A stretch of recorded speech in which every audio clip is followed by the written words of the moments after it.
আমার কেন জানি ভয় হয়, একেবারে মনের কথা আপনাদেরকে বলি, আমার কেন জানি খুব সাংঘাতিক ভয় হয়। এই যে নির্বাচন আইতেছে 12ই ফেব্রুয়ারি, কত মানুষ যে বেঈমান হয়ে যাবে এই নির্বাচনের কারণে, আমার খুব ভয় হয়। কত মানুষ যে নির্বাচনের কারণে বেঈমান হইব, কত মানুষ যে বেঈমান হইব, আপনি টেরও পাইবেন না। বেঈমান হইলে টের পাবেন কেমনে? লুঙ্গিটা খুললা ফইরা গেলে গা, যার যায় তেও টের পায়, যারা সামনে যায় তারাও কয় তোর দি লুঙ্গিটা খুলে ফেলে হচ্ছে রে। এই যারা সামনে খুলে তারাও দেহে, যার যায় তেও দেহে যে লাল্লা রেগে ফুটে গেছে। কিন্তু ইমান এমন একটা জিনিস, যার যায় তেও টের পায় না, যারা সামনে যায় তারাও টের পায় না, ঠিক কিনা? আমার ভয় হইতেছে। একটু বইলা যায় কেন মানুষ বেঈমান হবে নির্বাচনে। এটা পীর সাহেব হিসাবে, আপনাদের মহব্বতের মানুষ হিসেবে এটা আমার দায়িত্ব। কারায় খুশি হইবেন, কারা বেজার হইবেন।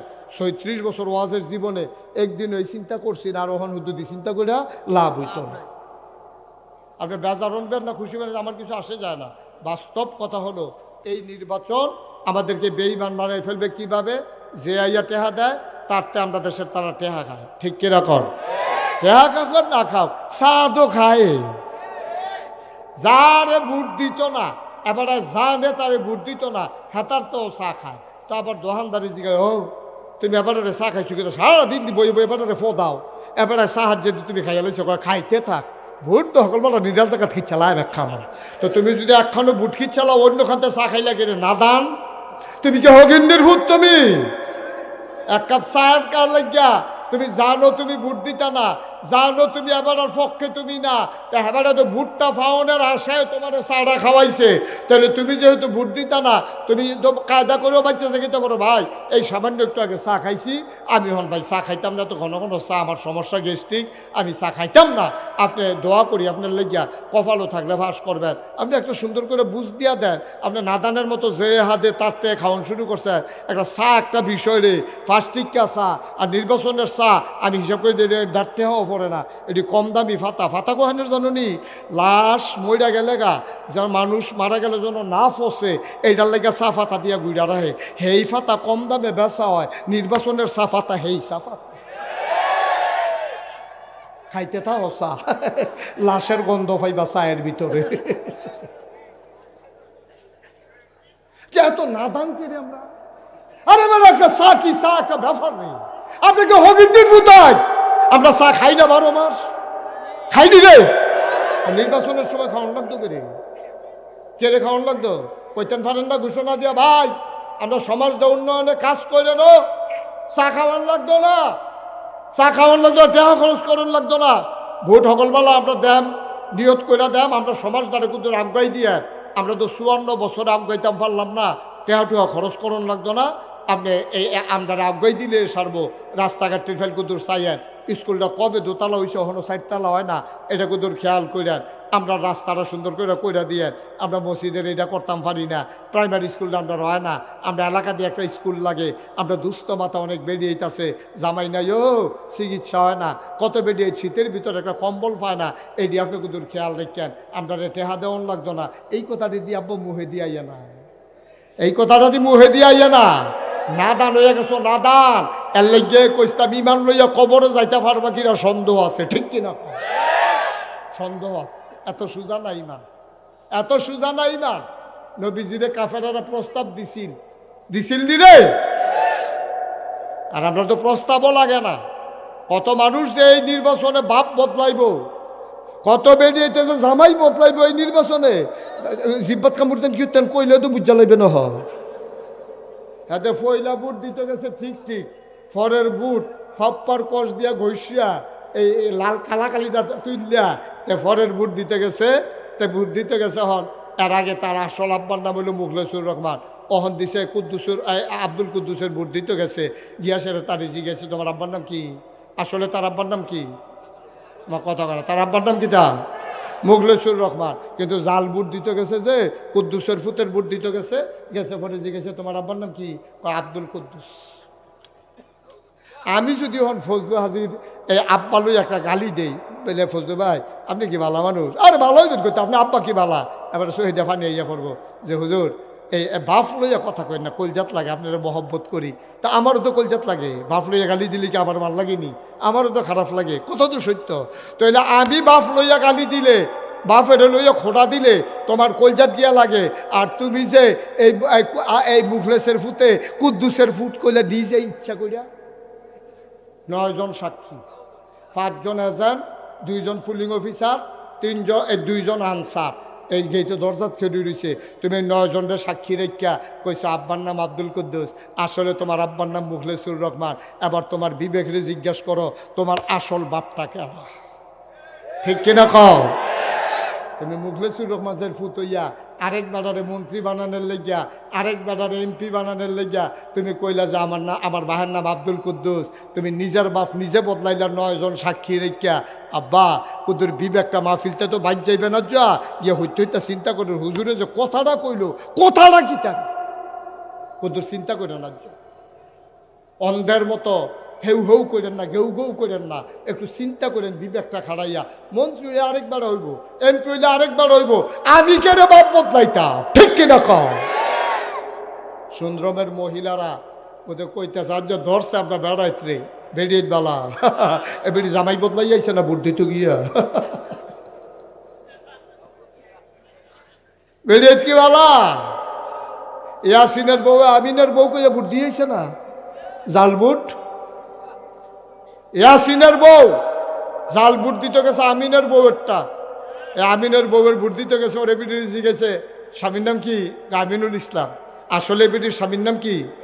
ইয়াসিন। ইয়াসিনের বউয়ে 9 জন সাক্ষী দেখে কইছে স্বামীর নাম ইয়াসিন। আব্বা বিয়ে হইতে 2 জন সাক্ষী লাগে, আর এবিডি 9 জন সাক্ষী রেখে স্বামী বদলাইছে। আমি যে কইসলাম আমরা যেন ইমান লইয়া যাইতাম পারিনি কবর ও মরণের পরে, এবার দেখেন মিলেনি কথা। ঠিক কিনা কও? মুসলমান মন দিয়ে শুনো রে ভাই, কয়দিনের জিন্দগি, কয়দিনের জিন্দগি, কয়দিন থাকবা তুমি দুনিয়ায়, কয়দিন বাঁচবা তুমি দুনিয়ায়। কই গেল এই সুন্দরমের মুরব্বী মানুষগুলা? আমি যখন মাহফিলটাতে প্রথম এসেছিলাম তখন আমাদের উজায়ের আহমদ সিদ্দিকী ছিলেন সভাপতি। কই হুজুর তো নাই, এটাই তো জীবন। কত মুরব্বী আমি দেখলাম। আমার যে দূর মনে পড়ে ওই যে তোমরা দক্ষিণ পাড়া মিয়ামি হোটেলের যে ম্যানেজার ছিল কিনা রজব আলী, এই রজব আলী তো আমি নিজে দেখলাম কয় বছর বয়স হয়েছে। কতলি মানুষ কয়জনের নাম কইতাম, এই যে ভারেল্লা আমার মুরিদ, ভারেল্লার বুড়া মানুষটা সফিউল্লাইয়া বইয়া থাকতো, আমি যেহেন যাই কই মানুষটা তো নাই। এই তো জীবন ভাই, রঙ্গের গড়া দৌড়াইও না, আল্লাহর হস্তে কইয়া যায়। এমনি কোনা মানসি কোনা কানসি মাইরা কেউ তোমারে কইত না, কারণ তোমরাও এই এলাকার মানুষ, আমিও এই এলাকার মানুষ। অনুরোধ করে বলে যাই ইমানটা হারাইয়া কবরে যাইও না। ইমানে যদি না থাকবে এই মানুষটার কোনোই দাম নাই। ঠিক কিনা? নবীজিরে কয় দফা প্রস্তাব না দিছি না? কথা কেন কয় দফা না? টাকা চাও টাকা দেব, সুন্দরী নারী চাও নারী দেব, নেতা হইতে চাও নেতা বানাই দেব, অপ্রতিদ্বন্দ্বী নেতা আমরা কেউ নির্বাচন করব না, নমিনেশন পেপার সাবমিট করব না, তুমি একাই হবা একক নেতা। আল্লাহর নবী আবার চোখের পানি ছেড়ে দিলেন, ডাক দিয়া কয় আপনারা যেই 3টা জিনিস কইছেন ইচ্ছা করলে আপনারা 3টা জিনিস দিতেন পারবেন। এই যে আপনারা রাত আছে, টেহাও আছে, মায়াফানো আছে, আপনারা যদি আমার কাছে বিয়া দেন ইচ্ছা করলে দিতে পারবেন, টাকাও আছে, নেতাও বানাই দিতে পারবেন। বায়ু এটি তো দেওয়ার ভিতরে আপনারা পারবেন, যেই দিয়ে আপনারা দিতে পারবেন।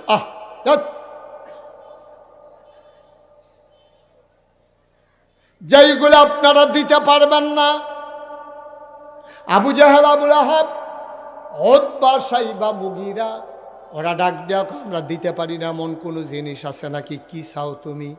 কয় যেদি দিতে পারবেন না এমন জিনিসও যদি দেন তা আমরা কি পারবো না বলো?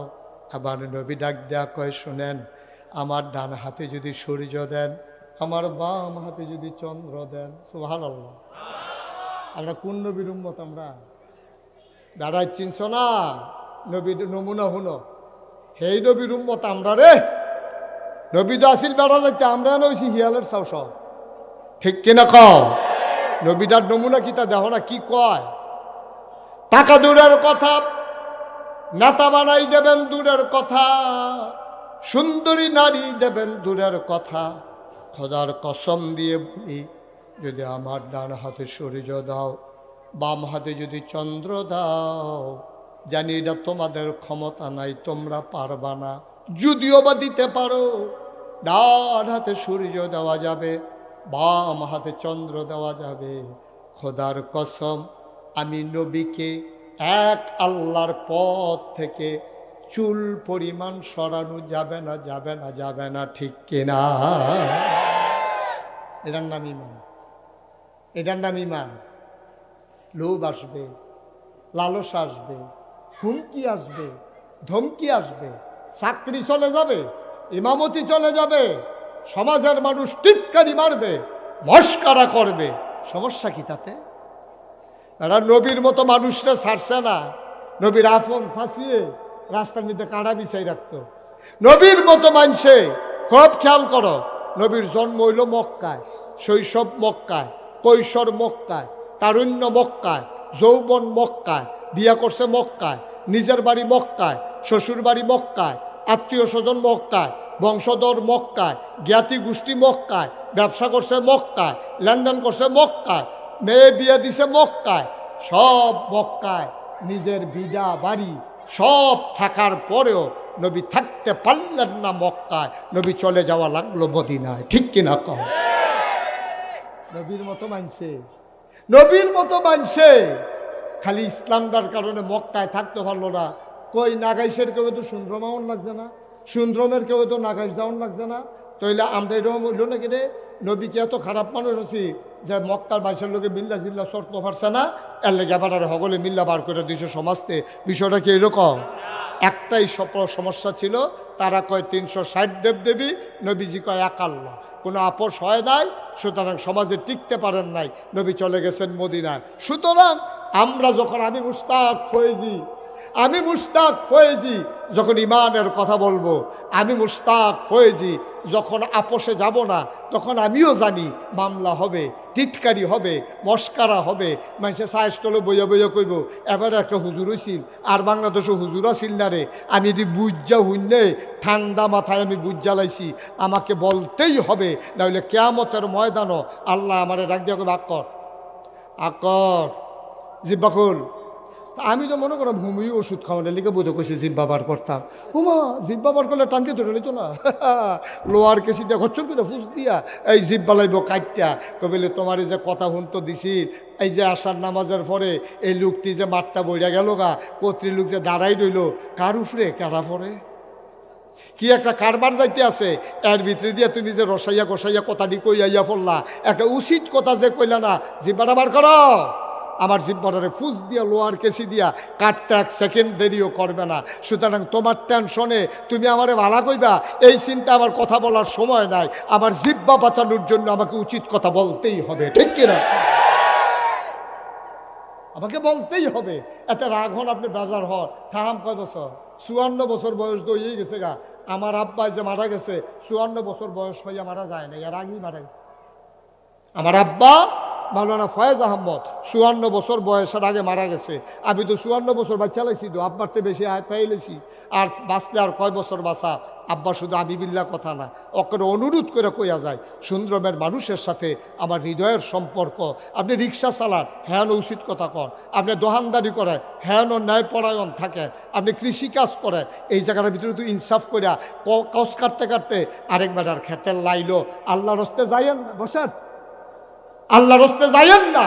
আপনি সুন্দর করে যেখানে আছেন, আপনার জায়গায় আপনি ইনসাফ থাকেন। আপনি ইমামের জায়গায় আছেন, আপনি হক কথা বলে যান। আপনি পীর সাহেব, হক কথা বলে যান। আপনি আলেম, হক কথা বলে যান। আপনি গ্রামের সর্দার, হক কথা বলে যান। আপনি মেম্বার, আপনার জায়গায় আপনি হক কথা বলে যান। বলে যেতে যেতেই একদিন দেখবেন আল্লাহ আপনাকে সহজ করে দেবে ইনশাআল্লাহ। আল্লাহ যেন কবুল করে। সবাই পড়েন আমিন, জুড়ে পড়েন আমিন।